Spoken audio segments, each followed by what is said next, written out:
he doesn't need a huge introduction to most of you, but Malloch Brown has had an extraordinary career, from being a journalist in The Economist to a truly riveting life, which is, I have to say, wonderfully readably told in this terrific book which he's just published. It takes you from those early journalism years, through refugee camps, through to being one of the senior managers in charge of external relations in the World Bank, through to being head of the UNDP, through to being the #2 of the United Nations, through to being a minister for the Foreign Office in the British government under Prime Minister Gordon Brown. It's a fantastic book, and what I particularly love about the book is that in this wonderfully light touch and subtle way, Mark tells a life story, but drawing out from it a gradually strengthening series of convictions about human rights and about what most matters in international politics. And it's so lovely to read a book, Mark, that doesn't start out by saying, I am these things, and now I'm going to tell you my life story to prove I've been these things. What's wonderful in the book is that the book tells a life, a very exciting life, and gradually you see these principles being picked up and crafted and strengthened through practice, through what he sees, through the political processes that he's working through. And it makes it a really worthwhile read. So I recommend it to all of you. But with no further ado, Mark, to you, Global Leadership and the Unfinished Global Revolution. Well, Nari, thank you very, very much. And every time Nari talks to me about the book, I think, great, the student sales will be fantastic. She's clearly got to put it on her course list. And in fact, I was just... It's a sort of strange book, as she's indicated, because it is part memoir, part almost manifesto for how perhaps the world could be a little bit better governed. But it does sort of have in a way, a target demographic, because while it is not an autobiography, it does try to describe how nice young middle-class boy who actually went to Cambridge, nevertheless, ended up working across the developing world for much of my adult life, and what were the sort of intellectual pulls and pushes that took me on that journey. But let me just start, because leadership is something that Nari and I struggle with in many of our discussions of politics. Begin with just, in a sense, that point, because I was lucky enough to have seen all kinds of leadership styles in action. I found myself leading the UN resistance to probably the nastiest of recent American administrations, the President George W. Bush, and some pretty abusive characters he sent to the UN to represent him there, particularly John Bolton. And at the same time, I was working for Kofi Annan, in some ways the most sort of a man who was able to glide over difficult problems with a consensus-building ease and multicultural touch, which few others have. And to watch him use the implied but hardly hard powers of the UN to resist the intrusion on the UN's role by the US on one side and some pretty brutal leaders around the world from other sides, was to watch, I felt in some ways, the concept of a modern leader evolving, one who was quite the opposite of the sort of alpha male, a man who, used consensus and an understanding of what the points of agreement might be between very sharply divergent partners or parties to a dispute, that ability to find the common ground, to offer a vision around which people could move forward, was a story of astonishing success. And when I look at the coalitions under his leadership, we were able to build around not just the traditional security issues, but things like coalitions on the public health sector, particularly around the Global Fund to fight HIV, AIDS, malaria and TB, was an astonishing effort to sort of pull together governments who were not in all cases convinced even of the urgency of the need, drug companies who wanted to protect their pharma patents and pricing, AIDS activists who'd like to have blown the first two categories up if the means had been available to them, and development constituencies who both recognized that AIDS was a huge threat to development success, but were alarmed at the way it was distorting spending priorities from other health issues and more broadly from development as a whole.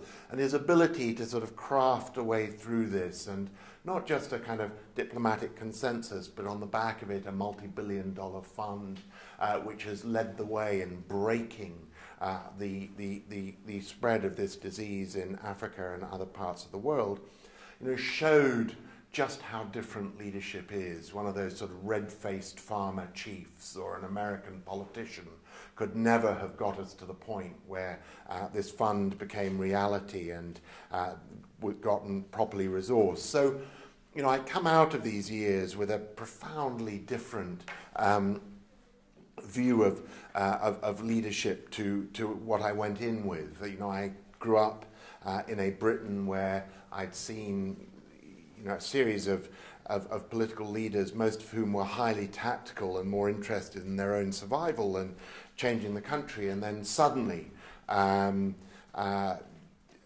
few years after leaving university as a young political journalist, I found myself covering the rise of Margaret Thatcher, who was the sort of antithesis, in a way, in the kind of leadership she presented. But you'll see in the book, if you read it, that in some ways I'm as impressed by Margaret Thatcher's model of leadership as Kofi Annan's, and it's a implausible charm she exercised over me, because politically I am in a very, very different place to her. But what struck me was in this sort of rather broken down Britain of that time, of the late 70s, when in economic terms we were falling back in the league table of European GDP. She came in, and first she came in as a leader of the opposition who would once a week talk to the political lobby of which I was part. And I draw the comparison between her and the individual who was considered in some ways much more ideological even, Michael Foot, who at the time was not yet leader of the Labour opposition, but was leader of the House, was the number 2 in the Labour governments of those days. And once a week they would spar in front of the press corps. First would come Michael Foot and then Margaret Thatcher. And Michael Foot, a long-time ex-journalist himself, would give us a wonderfully gossipy, off-the-record rendition of the week. Which politician was up, who was down, how one side had outsmarted the other in the parliamentary vote the night before.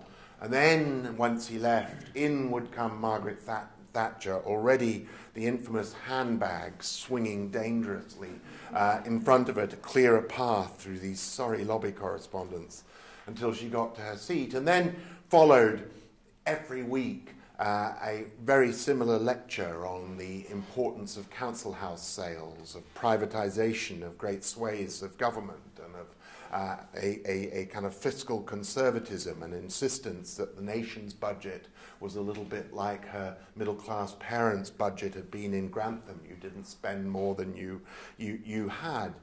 And what impressed me and what I carried from it into years of development was where you have a leader like this who just has the sheer willpower and determination to set an agenda for her country and does such a good job of framing the political debate that the successors follow her down basically the same mold, the same railway track. You can get this 20 to 30 year run where a country's economic prospects are transformed because of the consistency of policy and of reform. And I make this point because later, running UNDP, I found myself in a strange way looking for Margaret Thatcher's. And I'm sure the leaders I alighted across across Africa would not, in all cases, be extremely pleased by the comparison. Perhaps Paul Kagame in Rwanda would rather like it, or even Meles Zenawi in Ethiopia, but the kinder, gentler sort of democratic politicians that I also worked with in Africa, I think would have been a bit shaken to know that I was looking to see how Thatcherite they might be. And again, this was not at all an ideological thing. It wasn't looking for a program of liberalism and liberalisation and privatisation similar to what she had led in Britain. But what I was looking for was that brave consistency, that determination to take on vested interests, to push the process of democratisation, to push the policies that would create growth, to insist on spending enough on health and education, and to lock that in over a 20 or 30-year period. Because what I had started to see was it wasn't just Britain's comeback, but it was the extraordinary success of a Singapore or South Korea, and now latterly of a Ghana or Rwanda or Tanzania and many others in Africa, that where you get that consistency of leadership and where there is strong public support for it behind that strong succession of leaders, suddenly what one had learned in the development textbook about development being an incremental, decades-long, centuries-long process is really not necessarily the case. That you can, during the course of one's career in development, have the extraordinary reward of seeing countries transformed, of huge numbers of people lifted out of poverty, of huge numbers of people securing access to education and to jobs and opportunities in the way that might have seemed impossible before. Now, on to a next, if you like, sort of big macro lesson of leadership that this book dwells on at different points. And that is the importance just of democracy. And you can't, as I have done, have spent as much time involved in and watching the success of China, a country that UNDP was the first international development agency to go back into after Mao,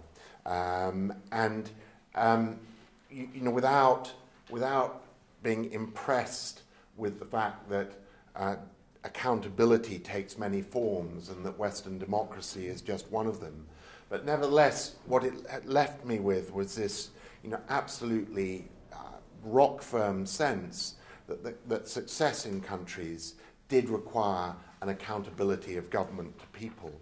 We can come back in the discussion period to it, but it left me profoundly believing that in some ways the lens we look at China through is in some ways flawed. We failed to understand the extent of local accountability, of the effectiveness of the party and government systems to respond to social protest and its causes, the extraordinary focus, for example, in recent years on fighting corruption because of the extent to which it inflames popular sentiment and outrages people about rising issues of inequality in the society. So I've struggled and in turn indeed made democracy building UNDP's top priority in the years that I was there. But I've also emerged from all this with a very nuanced view of democracy, that it's not just a simple Western system, and even leaving the huge 200-pound gorilla in the room of China to the side, while watching the prospects of the Arab Spring in Egypt and Tunisia at the moment, a growing recognition, as my experience is built, about the need to get beyond a first-past-the-post, winner-takes-all system to systems which have not just a proper rule of law and a properly established respect for the full range of human rights, but even systems which really secure minority rights. Because what I've seen time after time is that the early enthusiasm for democracy, in a sense, spoilt in its results by the fact that a minority, often one which dominated the power structure before elections, become so at odds with the new order that it's thoroughly destabilizing to democracy, and indeed, colorates one's view of its success when, a minority gets hit too hard in terms of the way its wealth and rights are stripped from it. But on to the other kind of democratic lesson that comes through these pages, which is that a sense in which this issue of globalization, which is so much at the center of this book, has created a dynamic in its way as powerful as class was in, say, the 19th century, in terms of how our politics is organized, both in terms of how sides are being taken and how the narrative is laid out. And to me, globalization has become the great organizing principle of 21st century politics. On the one side, the globalists who kind of who recognize that the extraordinary spurt in global trade and wealth creation, comes from this liberalization of national markets, and that there is a high correlation between those countries which have a high proportion of their GDP in international trade and their success, and the failure of those that don't. And on the other side of the argument, or if you like, the nationalists, on the one hand, recognize just how unevenly the benefits of globalization are distributed, who are shocked by the inequalities it produces in developed countries as much as developing countries, with massive dislocations of uncompetitive sources of labor, and who increasingly reach for a bigger argument behind that, which is, has globalization got within its seeds this sort of two-way driving apart economy, a concentration of wealth at the top end for elites that are able to operate effectively across countries through the leading multinational businesses, or in other ways being associated with that whole sector, which is kind of moving global capital around in a way which is truly global and leads to vast returns. And at the other end, a global workforce who suddenly finds that, in a sense, to remain competitive, the downward pressure on their wages is continuous and apparently without break or solution. So, you see these two arguments, in a sense, shaping up. They're certainly there in the academic literature, but I would argue that increasingly, even if they're not framed in exactly this way, they're there on the hustings. And in a country like Britain, which is a lot more globalist than most, if you like, because of the nature of our economy, nevertheless, there's this strange phenomenon that parties which are in power in this country are great globalists, committing themselves to the EU and any kind of international institution around, because they see it as a way of leveraging British power internationally. While as soon as you go into opposition, suddenly you're once more much more on the nationalist side. And I think the best example of this is this current Tory-led government, which when I was a minister gave us hell on everything from the EU to to the UN in a way, and now actually is rather admirable in its support for these different institutions. But moving on from that sort of set of, if you like, lessons about democracy and leadership, let me just make a couple of further big points out of the book. One is a view that one way or another the globalists will probably prevail, and the book is careful, it's in no way triumphant about that, because I'm actually very seized with the costs of all of this, and not at all myself sort of partisanly on one side or other of the argument.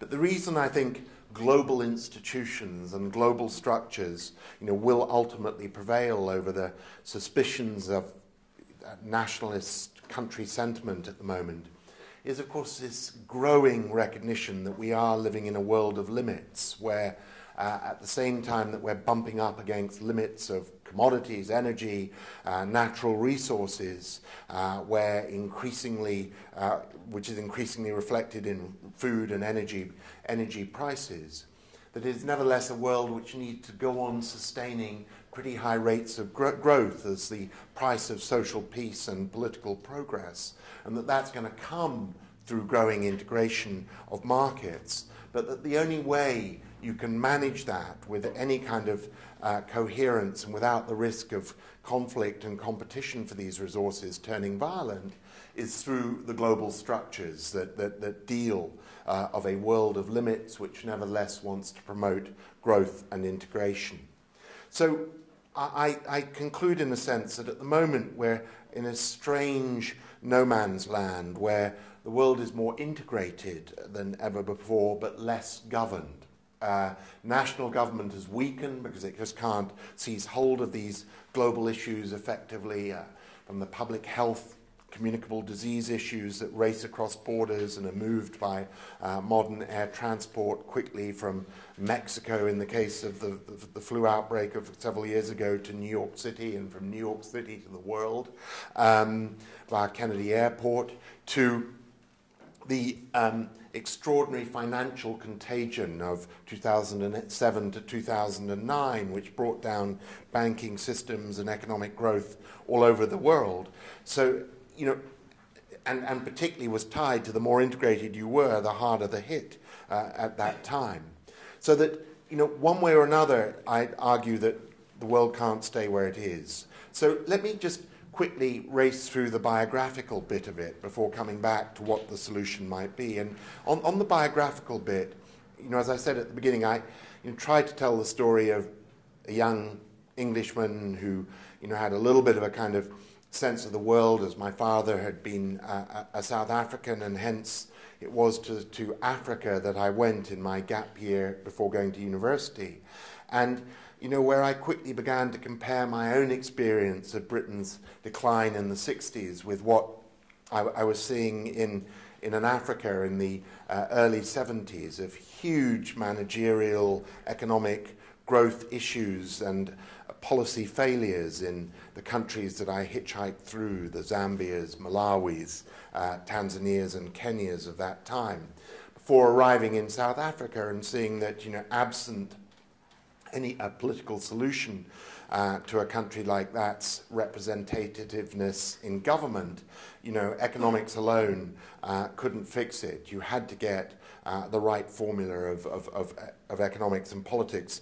So from there to Cambridge, but on to graduate school in the US, where I studied under a remarkable, sort of somewhat fey, eccentric, idiosyncratic Africanist called Ali Mazrui, who managed to offend the rather sort of Marxist school of African studies that I was at by insisting that the solutions to governance in Africa was to put women in charge because they were less likely to spend budgets on weapons, and to reorganize African politics on tribal lines, not class lines. And the people who'd not walked out of the class after the first statement were quickly heading for the door after the second. So, you know, but it was a wonderful education to hear this sort of maverick academic pulling the leg of my serious American colleagues. But from there to the UN, and to quickly understanding that the power and strength of the UN depended on it finding corners of activity at that time which were kind of unaffected, or at least on the margins of the Cold War, which weren't important enough, if you like, to merit direct American or Soviet engagement or control over what we were doing. And seeing, indeed, that really in those years, the late 70s, that the major opportunity were in the humanitarian areas, and indeed, you know, going off to spend 5 years in refugee camps from Thailand to Central America to the Horn of Africa, and learning both from the stories of the refugees I was working with the importance of these principles of democracy and reform that I've talked about already, but recognizing that an astute generation of UN leaders had somehow made the UN effective in this area by avoiding the much more controversial gridlocked issues of politics and peacekeeping that affected so much of the UN in those days. And it was with this sort of refugee camp conversations lingering in my head that I went on to be a political consultant. And, you know, at that time, I was one of the first of the breed. Political consulting was just something you did in the United States. They were the only elections that seemed to have the huge amounts of money needed for a professional class of politicians who would, go from holiday inn to holiday inn with their black box of polling and focus groups and television ads with which they populated campaigns across the country. And I suddenly found myself the instrument of taking these strange techniques global. And so was the advisor to Cory Aquino when she ran for president of the Philippines, of the No campaign in Chile when we, to our astonishment, managed to unseat General Pinochet, to working for the extraordinary maverick novelist Mario Vargas Llosa in a quixotic and failed run for the presidency of Peru, to elections in Colombia and Argentina and all over Eastern Europe, and culminating in, even to my amazement, working briefly for President Yeltsin in Russia, although I found there that it was less actually the techniques of the focus group and poll that he was interested in. He didn't want my black box so much as did I know anyone with a black bag who could give a couple of $1 million to the campaign. But this period of sort of working on democracies and described in the book, which gave me this, briefly astonishing record of having worked on more elections in more countries than anybody else had ever done at that point, because it was such a new, strange profession, was of course a masterclass in leadership, because a candidate running for president is in many ways, this is the kind of the moment of truth for a whole career. Decades have gone into preparing for this moment. If you fail, you usually don't get a second chance. And so to see extraordinary men and women, because in many ways my most successful candidate always remained Cory Aquino, to see them under the pressure of 24-hour-a-day campaigning under terrible negative attacks from their opponents. And in most of the countries where I was working, which were these were the first elections as they returned to democracy, working under the pressure of real risk of violence and assassination. The case of Cory, we parked her for the last night of the election in a nunnery because we felt it was the only place in the Philippines, a deeply Catholic country, that she might still be alive in the morning. And I'm glad to say that Marcos's thugs did not find her amongst the nuns. So indeed she went on to succeed. But through all of this came a sense of the importance of character in leadership, of these individuals who just had the faith in themselves and in their countries to hold on and get there and prevail against, in almost all cases, enormous odds. And my frustration, having done that, in seeing that, actually when they got there, when the victory party was over and the banners came down, that there just weren't the institutions on side to help them make a success of it. That the first call they'd get from the World Bank was about their predecessors' debt levels and when were they going to pay it off. And in most cases, this was an astonishing demand to make, because all of them, as I say, in most cases were replacing dictators and corrupt leaders of different kinds whose debt had run up these massive debts with institutions like the World Bank and spent almost none of it on the country, and indeed had let much too much of it go off to offshore illegal bank accounts. So trying to reorient these institutions into realizing that we had to have a major program of debt relief, but beyond that we had to quickly put generals who'd come before, precisely because elections give you a 4 or 5 year mandate, and then you're up again in front of the people, and you need to show the roads built, the power linked to cities, the children in school, there's no time for delay. And so, on first to the World Bank and then to 6 wonderful years running UNDP, which is in many ways the most trusted advisor of so many developing countries. And it was an astonishing period of seeing what an international support to good leaders could do and what it couldn't do. And what it, above all else, couldn't do was substitute where there wasn't a good leader. And a recognition, therefore, that we were always going to be ending up in that secondary advisory role, and wishing that some of these big international financial institutions could learn that essential modesty, that they're there to back successful leaders, but cannot, with all their analysis and wisdom and checkbooks, substitute for that. But of course, going through this and seeing the role of the international financial institutions, the UN, in supporting successful national development, inevitably reinforced my view that countries could only go so far on their own. They needed to be able to engage in effective global institutions which would help them deal with the non-national problems that impacted their well-being, which determined whether they grew rapidly or not, which did or didn't provide them with the finance to build out their infrastructure and link into the global economy, which did or didn't give them access to a fair global trading system or to decent public health prevention systems. And so, I ended up, of course, a sort of runaway believer in effective UN system as well as a World Bank and IMF system for that matter. And I both had to defend the system through the grim and difficult years of oil for food and the aftermath of the Iraq War, where many in Washington were determined to bring us down, and where more generally Kofi Annan's pitch to leave the UN in a much strengthened, reformed situation to what he'd founded in part on the kind of rocks of a divided international community after the Iraq War, where the Western powers could no longer get their way, developing countries were rising to the top table but not yet able to propose or impose an alternative way of their own.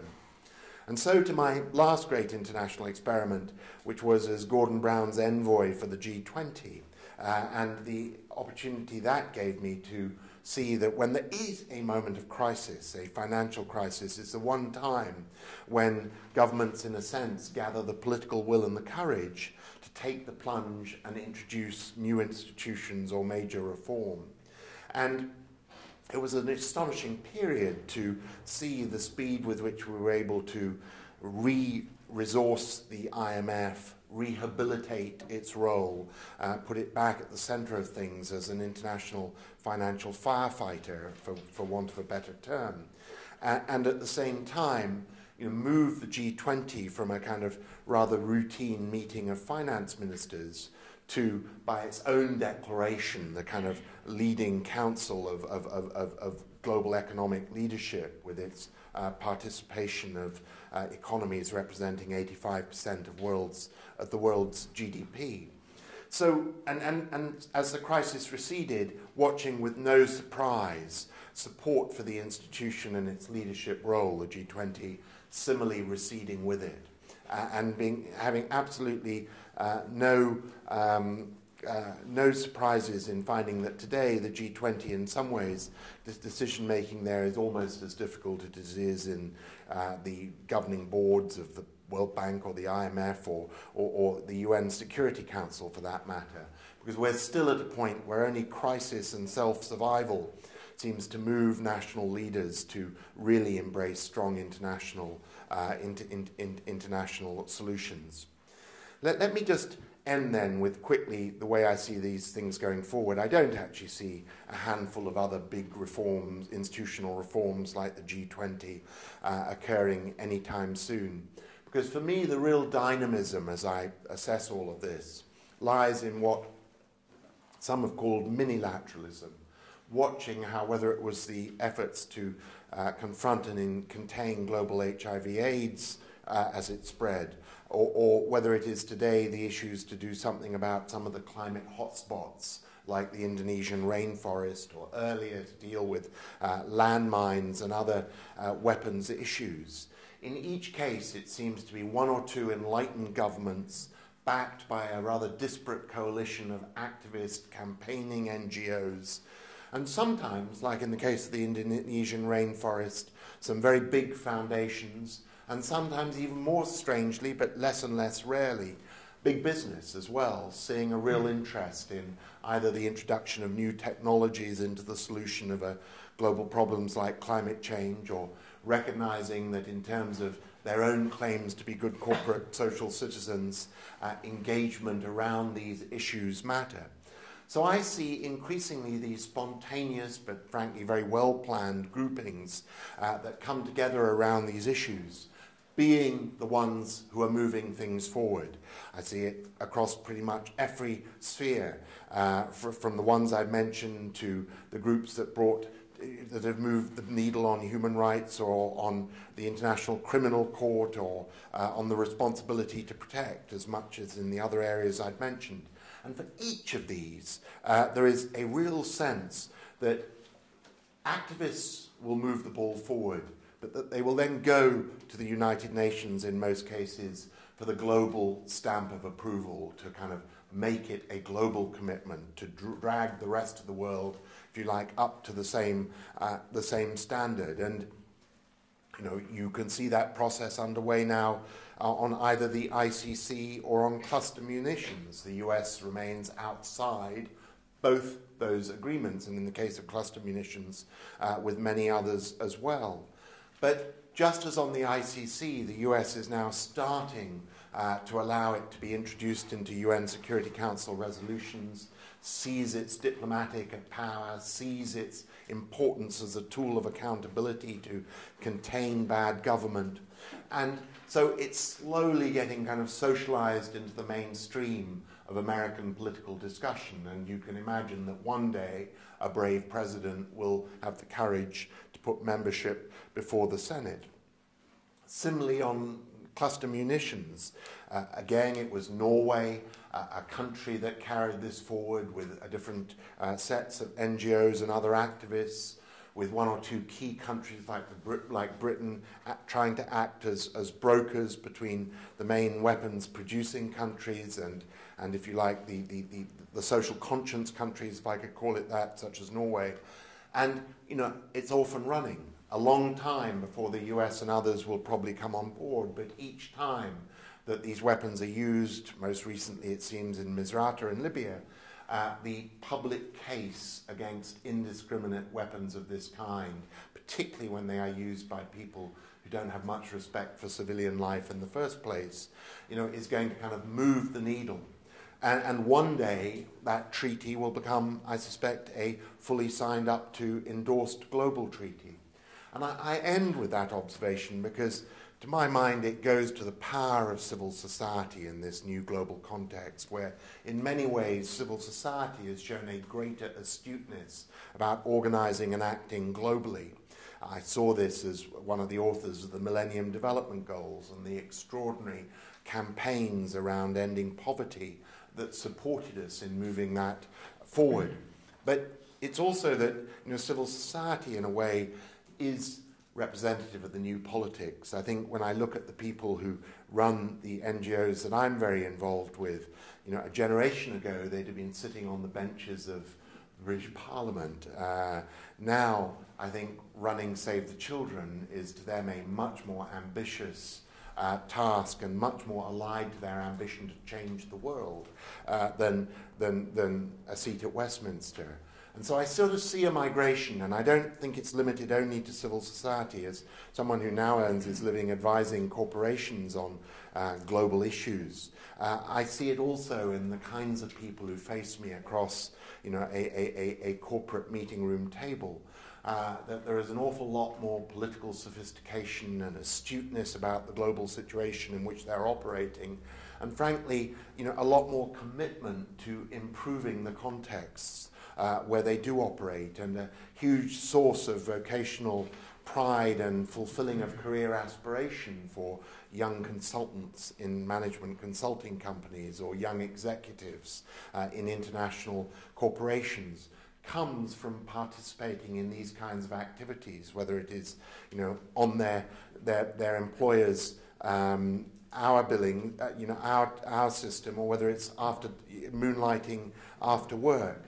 But this commitment to these global issues of a generation now of people, already people moving into their 30s and beyond, I think has fundamentally changed the culture of politics. Even if the institutions in some ways remain jealously national in so many cases, with national government, other than, as I said, with a case like the G20 ceding power when there's a crisis, even if that change and migration to more global global governance of issues is a slow one, you can see the cultural change underneath it happening very rapidly as more and more people, seek international careers, and whether they do it in government, in the public sector, in the private sector, or in the not-for-profit sector. This ambition to be part of a global community is, I think, in itself probably the single biggest indicator of the kind of change underway in our shared global society. Thank you. Thank you.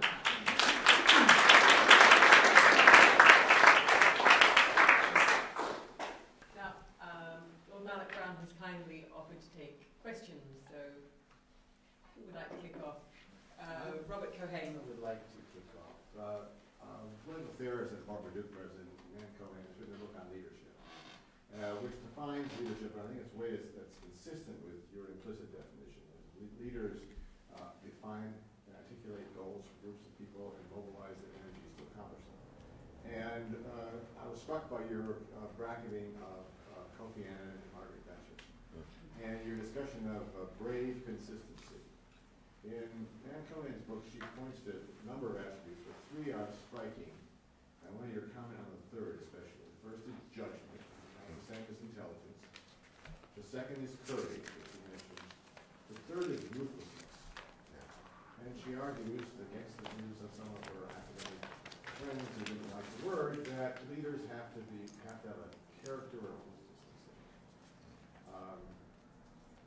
That is to carry through difficult projects, even when there may be some costs, and even some personal costs themselves or others. And I was interested in whether you think that leaders need to have some degree of ruthlessness. It's an extraordinarily good question, and to be frank, Kofi Annan really didn't. A tougher-minded individual might have, been more willing to sacrifice some of his UN lieutenants, and frankly, even his son at one point when he got caught up in this oil food thing, and it just wasn't in his character to do it.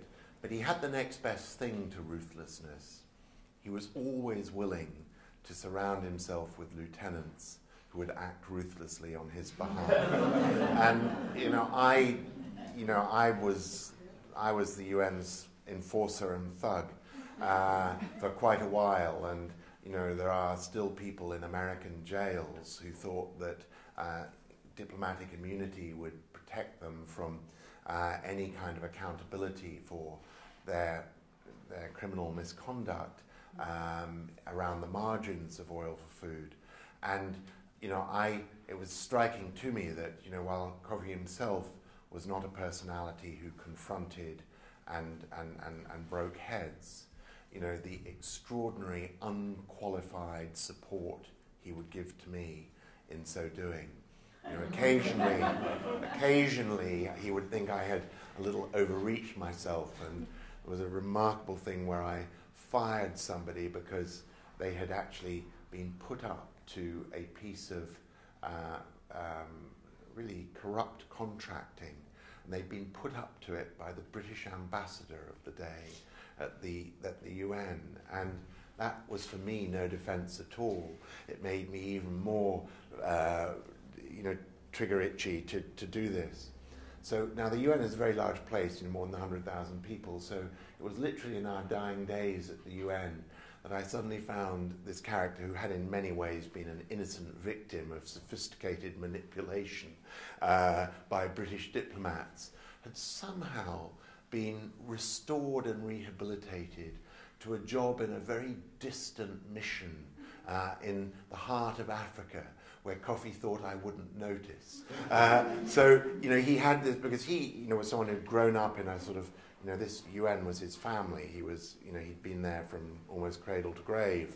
And so, had a huge humanity for the people who worked there, and, a willingness to kind of cut them second chances. I think by contrast, nationally, and I would just add that I think in a way, that sort of lack of direct toughness, and I don't want to overdo it because, having said that, he was a man of clear principle who would stick to his point in an argument. It was just that he, found, confrontation with people, not on issues but around their performance, difficult. But I think it's fair to say that, at the international level, that kind of consensus-building character, as I indeed implied, it is a very powerful kind of figure. At the national level, I think the ruthlessness is still expected directly, and where a president or a prime minister doesn't have it, people quickly start taking advantage and losing respect. I was myself really astonished coming into British government, after all these decades abroad, and comparing what Kofi had let me do in the second half of his term in order to kind of revive his team, really kind of set a new purpose into the direction we were going, set ourselves new goals, and brutally get rid of whatever stood in the way of that. By contrast, interestingly, Gordon Brown, for all the fighting with Tony Blair, sort of inherited the direction of government and the team, and there was none of this sort of clearly focused renewal that Kofi was capable of doing with the help of his team. And so, I saw Gordon, I immediately, frankly, from almost the day I went into the British government, realised we were a Titanic in the making, because he just, it wasn't so much, because it wasn't so much lack of toughness. In this case, it was, perhaps it was, if there's a fourth one, but maybe it goes to yours, first to the judgment and consistency point. He just didn't, he couldn't sort of break from the 10-year momentum of government that he inherited enough to put his own stamp, his own team, his own direction on the effort. Other questions? Yes, Laura. I was curious about, so one of the Achilles heel of the women's movement is the lack of equality in political participation for women in developing countries. So in Brazil, we have a female president, but we only have 10% of women in parliament. So I was wondering what do you think are the structural barriers that women face in developing countries in terms of political participation, and if you think that the UN Women is a UN body that's well equipped to push that agenda forward. Well, I think, in its leadership, which for those of you who aren't aware is Madame Bachelet, the former president of Chile. It's an inspired choice. She is someone who, sort of broke the glass ceiling in Chile, and it's clear, and ended up was I think an even more popular president on the day she left office than the day she had entered. So, she is a great leader. I think, to be honest, I think I'm a slightly suspended judgment about whether it will work. The concept of UN Women, and indeed the plan to create it, was something that Kofi Annan, I had, working for him, developed, because it required merging different organizations that actually reported to me. So I had a huge sort of interest in making this institution succeed, and I'd had the ambition that it would be his last achievement before he left office, would be the endorsement of UN Women. And instead it took another 3 years almost to get established because of bickering between governments, which is not very encouraging. And there is a particularly, there's a real risk I have that it's going to pit the agendas, and this will seem a strange, perhaps provocative thing to say, it's going to end up pitting the agendas of middle-class women against working-class women. And I'll tell you why, because when it was finally got through, it happened at the same time that a very formidable leader of the UN Fund for Population Activities, which is the organization that has fought so hard to give women choice, retired. And we're at a situation where the new leader there was not, strangely, as a man, and doesn't have anything like the international standing that Michelle Bachelet has. And I actually worry that there is going to be a migration of funds from population activities to UN Women, and that for various political reasons that has been sort of set up in the tea leaves to happen. And this would be a tragedy because you need both agendas. If women are going to lose control again of their biological choice, then the rest of the kind of women's agenda becomes, for many, almost moot. And so, it's one of these classic sort of UN sort of missteps where somehow politics between governments sort of set this up as a competition between an almost either or choice between these two equally vital groupings for women. So, I hope it works, but I hope it doesn't work on the back of successful UN programs for reproductive health and choice. Thank you very much, and I look forward to reading your book. I have a question regarding the relation between, or the future relations between the United Nations and regions. Now, I was lucky enough to work in one of your knowledge management centers. I was in Beirut working with Nadal Nasser. Yes. In fact, last meeting I had with you was in Beirut a few years ago. So you mentioned something about the world of limits, and in the academic environment right now, we talk a lot about regime fragmentation or institutional proliferation.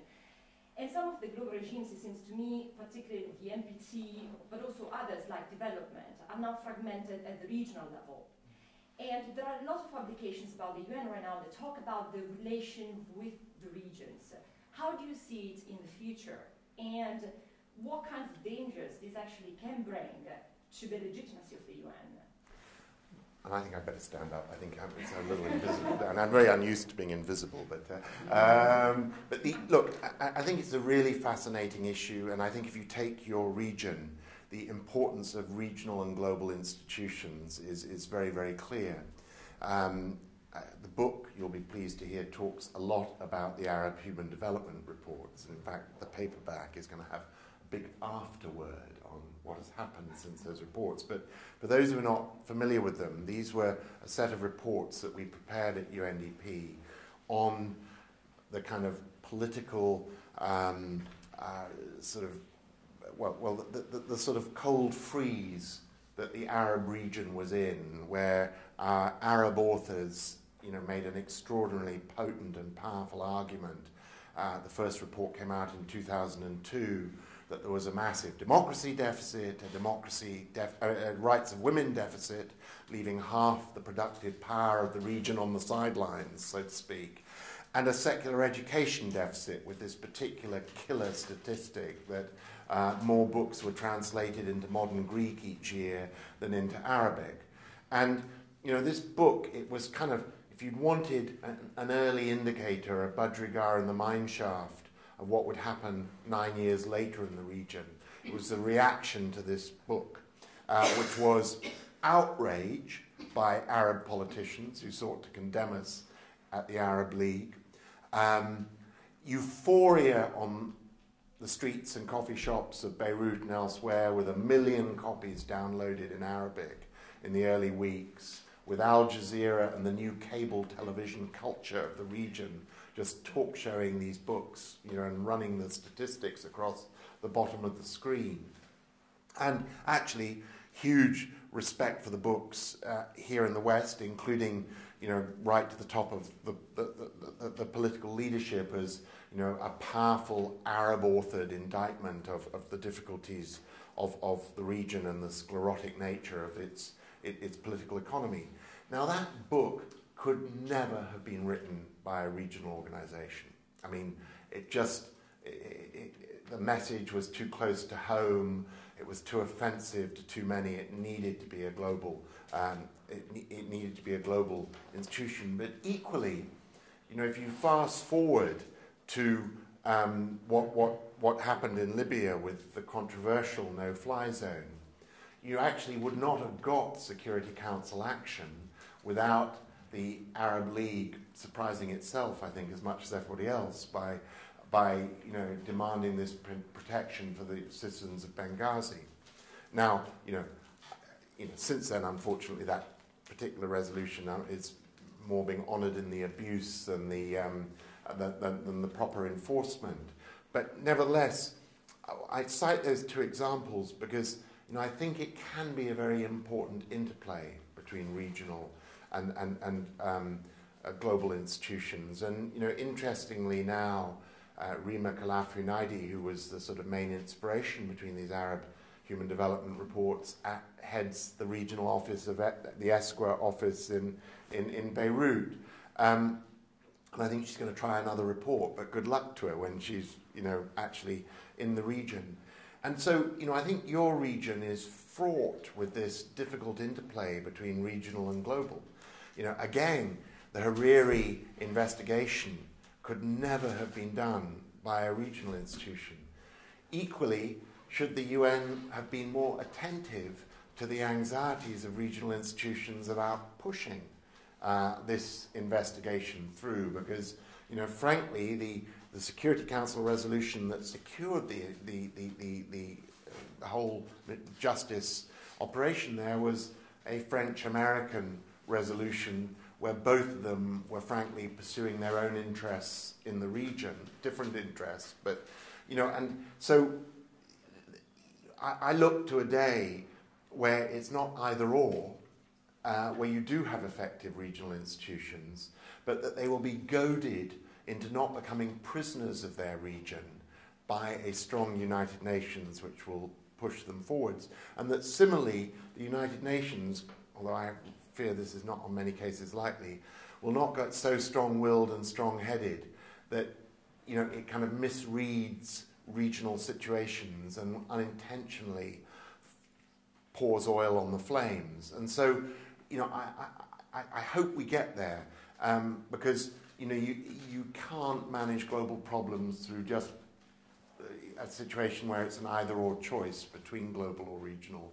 The genius is to get a good interplay between the two. How do you see those countries, namely China, India, Brazil, Russia, perhaps South Africa, impacting the international regimes, particularly the regimes that were established by the West in the post-World War?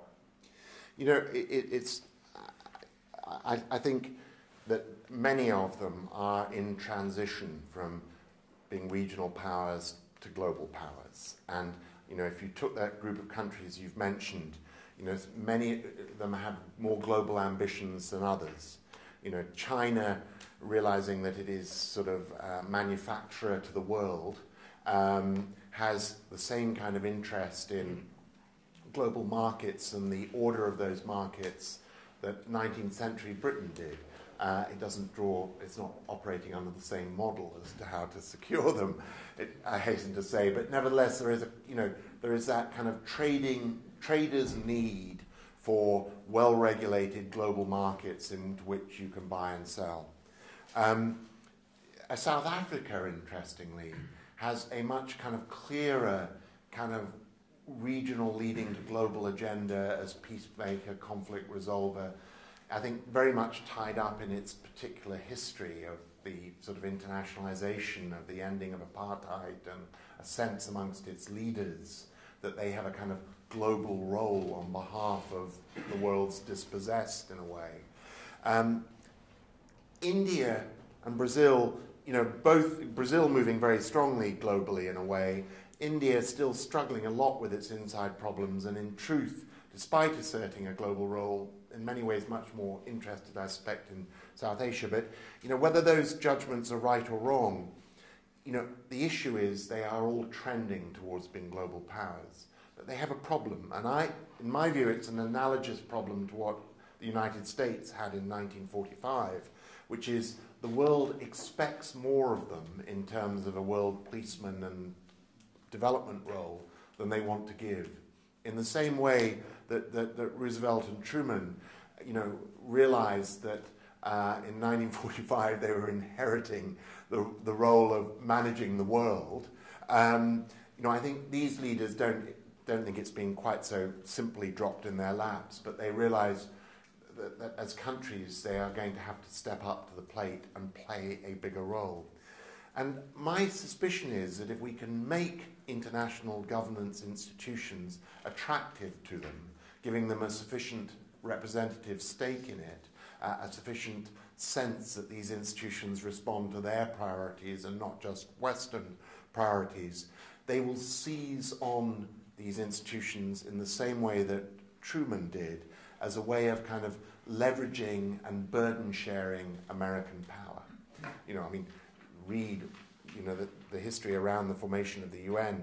This was not America, in a sense, trying to remake the world, in its own power and image.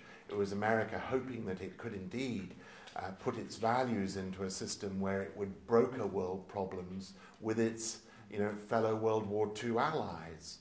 And so, I think we've just got to get to the point where Brazil or India or the others you mentioned confronts the fact they're going to have to act globally. Their own citizens, their neighborhood expect them to, the rest of the global south expects them to, and that the only way they can do that without taking the eye off, for them, the important prize, domestic development, is through making a multilateral power-sharing system like the UN work. It's the only affordable way of doing it. So, I would hope we're going to see a kind of strong revival of multilateralism led by those countries. Lily. I have a question about UNDP, because I know when you arrived at UNDP it was in financial difficulties, that much less prominence and less funding than its bigger brother, the World Bank. And I'm interested, you talked a little bit about making democratization a big part of its mandate. What was your vision? And to what extent were you able to have a sort of carte blanche because of its broad mandate as a development agency? Well, one sort of rather strange issue is that, on the carte blanche point is that, I've now run a private sector organisation, not for the first time, as I've run a, consultancy before. I've run a number of these big public sector organisations. The one where I was most powerful and least restrained was UNDP. And it was because it had an utterly impractical governance structure made up of ambassadors who could barely manage their own wine cellars, let alone large organisations. So I came from the World Bank, where there was an extremely kind of activist board of directors who are there full time and are always poking their noses over a president's shoulder to second guess his decisions. I went on to the UN proper, where every decision, from the recruitment of a staff member to what function they have, is micromanaged by intergovernmental committees that similarly, are doing it for intrusive political reasons. I went to this extraordinary sort of cul-de-sac which somehow governments appeared to have not discovered.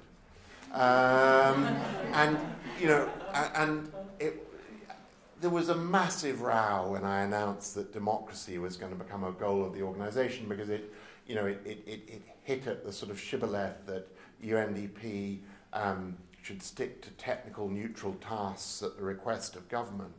And the South African ambassador particularly, and I cited this in the book, knowing perfectly well, as he did, that my father had been a South African, described this as in terms which reminded him of the greatest battle between Zulus and white South Africans at Blood River, and that he couldn't go home to his relatives at Blood River and say that this time he'd lost a second time, and that I'd somehow, and it was a wonderfully evocative moment, but once he understood himself as an ex-political organizer that my point was that the only way the poor got richer was if they had a political voice in society and could command a greater share of resources, and that why I wanted UNDP in democracy was not because the vote was a political good in its own right, but that it was in my view, most effective way of achieving a development that reached the poor. After that, we'd sort of crossed that sort of particular Rubicon or Blood River. Peace broke out, and the actual management of the program as to where we put money, how we put it, was pretty non-political, and I had a very kind of good relationship with the board, and I think it was helped by the fact that in a time where the rest of the international development system was shrinking, because we were focused on delivering results that developing countries liked and came to respect, and that therefore donor countries were comfortable funding because it was a success story. We grew so rapidly in budget terms from under 2 billion when I started to trending towards 5 billion when I finished, that there's nothing like success to kind of get your critics to sort of back off. So it was a golden years for the organisation, where we were able to resource a lot more things than we had in the past. And as I say, the governance was remarkably unintrusive. But even saying that probably means that one of you will end up one day in your country's mission to the UN, and will set about making sure UNDP is properly governed. Very good, yes. Hi, I'm Martin Miller, Oxford Brookes University. I'm curious, and I'd like to press you to expand on the very small point that you made with reference to China. There have been questions already asked about this, but I'm very interested for you to expand. You said we see China is seen in the West to a flawed lens and so on. And then you went on to talk about the importance of democratization. And I want not to read you saying China's different. Yeah, no, I'll tell you, it's a fascinating... look, first, I think, I'm one of those who do not believe that China's current rates of growth are sustainable without political change. It will democratize. To what extent, in what form, remains to be seen. Or if it doesn't, I think, the China miracle will hit a buffer. So I'm very, very clear about that. But the reason... And by the way, I'm also very clear that I think the last months since the Arab Spring have shown a disconcerting tendency to go in the opposite direction. And if indeed this internal security state, develops where, we think we have a lot of TV cameras. I'm told, try China. There was an extraordinary piece in the FT about, and they sure as hell aren't trying to give you a speeding ticket when they're... I don't in any way want to romanticize that, but the reason I believe that we've not seen that moment of truth already arrive in China is because I think it is... I've been struck since the first time I went there in the 80s that, it is a system with a very interactive conversation between the village and the capital. I think it's, born out of the country's history that, this is not new to in a sense, the Marxist, Maoist system. It goes way back beyond that, regimes in China understand that if they take their finger off the pulse of the village, this country with its degree of population concentration, its sheer size, has a really quick propensity to spin out of control. And so I'm, having said that, say that, it was always very striking to me how, not so much since Manmohan Singh has become Prime Minister of India, but in the previous government to that, which was really the period in which I was mainly running UNDP, correspondingly, despite its democracy, despite the whole Amartya Sen theory, that, there couldn't be a famine in India because the local MP would kick up a hell of a fuss, an argument I broadly concur with, you did not in India get any of the same sense that Delhi knew what was going on in the most far-flung, broken-down village. So, my point is, what is happening in China is not democratic, it's not a substitute for democratization, but it is a much more sophisticated listening and response system than I think people give it credit for. And I think in that sense, it's postponed that day of democratic reckoning, but only postponed it. Thank you. Mark, I want to ask you about Libya. There are lots of people in the international community who fought hard for something you write about in your book, the responsibility to protect. And you could say, you mentioned in your remarks earlier, that the first United Nations Security Council resolution seemed to be one which was about protecting people in Benghazi. But how much do we learn as a sort of general lesson for what subsequently happened? Is it just too difficult for great powers to limit themselves to a responsibility to protect? Will it necessarily move into mission creep? I mean, what is your reading of Libya? What is your reading of what we should do, and what is your reading of why what's happening is happening?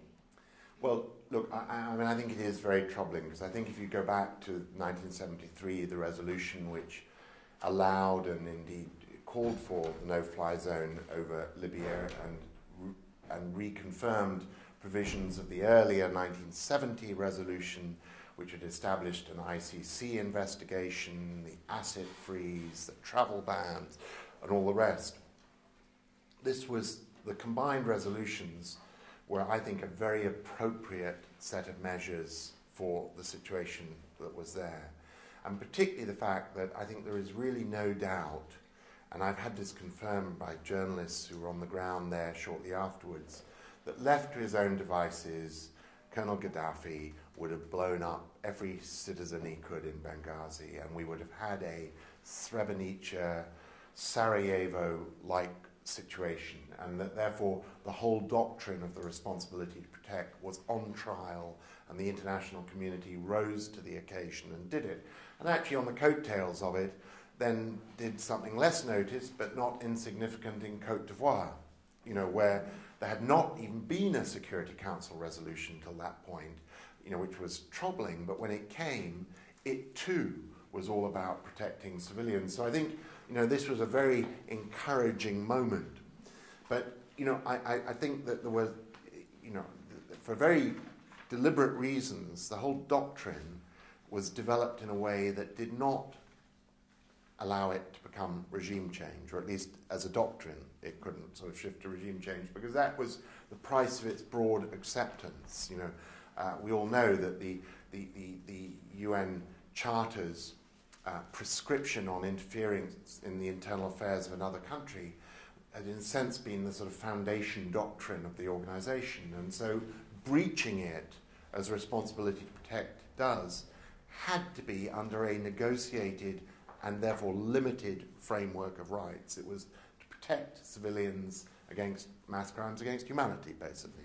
I mean, you know, and if you look at what we actually got, because I was a sort of floor manager for the language in the 2005 General Assembly kind of resolution that established it, you know, it was very much limited. It was none of these sort of broad-based things that people like Bernard Kouchner had argued for, because we just couldn't get that through. We ended up with this prescribed mission, and my view is it was very, very important in this early outing for it to try and keep it within the framework of what the Security Council had agreed. So what did that practically mean? I think it meant that really what needed to be done was that it, combined with these other tools of trials, asset freezes, travel bans, the rest, needed to be used to force a negotiation once the civilian killing had stopped between the two sides. And I think it's absolutely reasonable that the Benghazi rebels would say that not a precondition, but a necessary condition to conclude those negotiations would be, you know, something like the Yemen arrangement for Gaddafi's departure. And that, you know, a price would have had to have been paid, that the clan groups around him would need to have felt that they were still, you know, had a role in the future Libya, but there needed to be a negotiated settlement. And, you know, that was also there in the resolution, and there's been a UN envoy, a former Jordanian prime minister, rather haplessly sort of, you know, moving backwards and forwards between the two sides. But the problem, predictably, was that Britain and France and the US, but particularly Britain and France, because the US has been much more, frankly, nuanced on this, you know, sort of once again talked themselves into this almost tabloid preoccupation with a leader being such a devil incarnate, it's a defeat to negotiate with him. And, you know, through my life, a career of this stuff, whether it was Saddam Hussein or Robert Mugabe in Zimbabwe, this is always a self-limiting thing to do. Diplomacy is always about negotiating with some, or often about negotiating with some pretty horrible partners. And, you know, Britain and France, by saying it's a precondition that Gaddafi leaves, have in a sense, you know, left only one choice, which is a military solution. My fear is that a military solution may well be a prolonged stalemate. I mean, this is not, Libya is not a happy territory for quickly concluding wars. You know, there are a few World War II generals who can offer powerful testimony to the fact that you go backwards and forwards across that desert a lot of times before it's over, and you've got some of the longer logistic lines anywhere in the world. So, you know, I think it's difficult. Now, I actually believe, and I have absolutely no evidence for this, that in the sort of recesses of the British, French, and US governments, a decision has been taken that this stalemate needs to be broken. And I think the upping of the level of the bombing last night of Tripoli speaks to them wanting to end this. Because I think, you know, frankly, we are at a crossroads. Stay as you are, it's a stalemate. So you either up the military ante and hope you can end it, or you go back to my preferred route, which is a negotiation. And I think, unfortunately, all the indications are that they're opting for the military option. Right. Thank you. Yes, last question. You talked about global institutions and the importance of them to tackle global problems. And you also mentioned around the financial crisis how the G20 was sort of a moment where a lot could get done in that institution because you had a crisis. And so I'm thinking about, I want you to think a moment about climate change, where it seems like it's sort of a slow-moving train. And are you optimistic that global institutions will engineer a soft landing, or are we headed toward some kind of crisis collapse and then a response to deal with what's left? I'm, to be honest, not terribly optimistic that global institutions will organise a soft landing, I have to say that.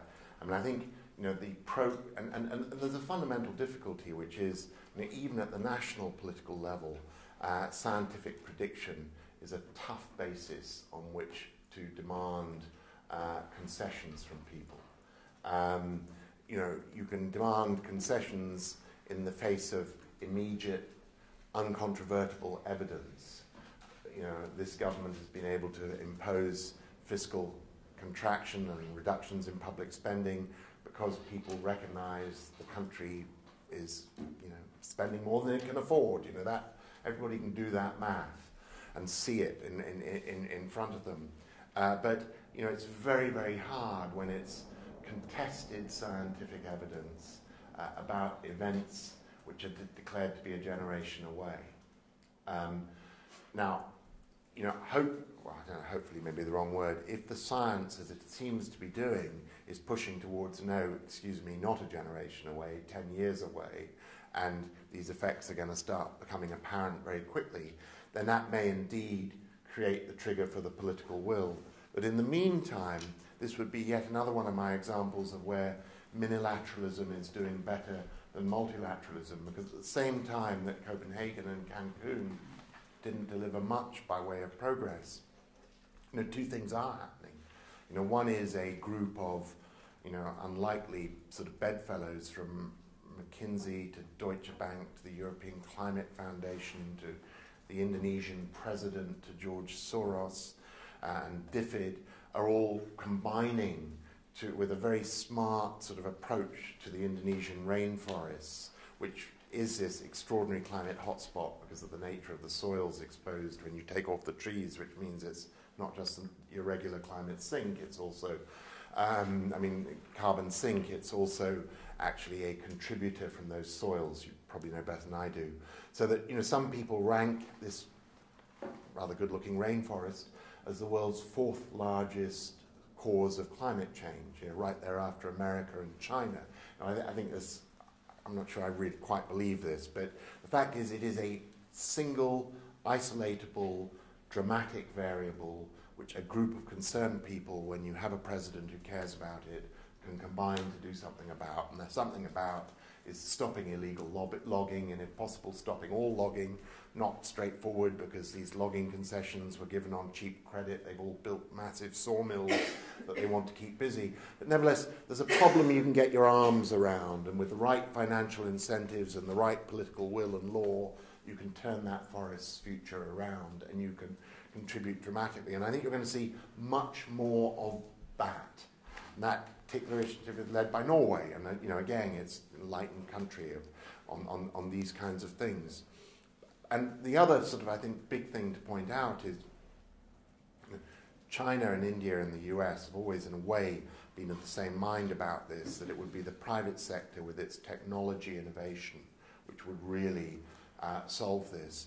And it is striking to see the progress China has made. I mean, now, my guess is at a certain point, China is a sufficiently kind of strategic nation that it'll suddenly become the biggest promoter of a new climate change treaty, because once it's got the technology lead locked in, I suspect it'll do anything to kind of try and tip the market its way.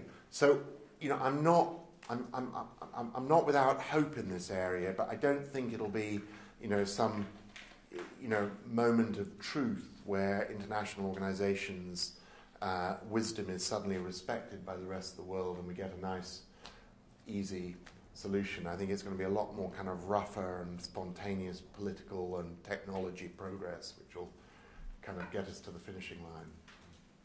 Great. Thank you so much.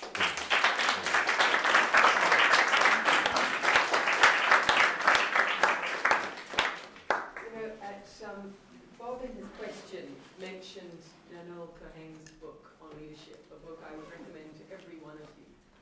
It's a profound book about leadership. And that message about judgment and courage and ruthlessness is a really interesting message to bring to Malloch Brown's vision. I mean, the subtitle of Mark's book is The Pursuit of a New International Politics.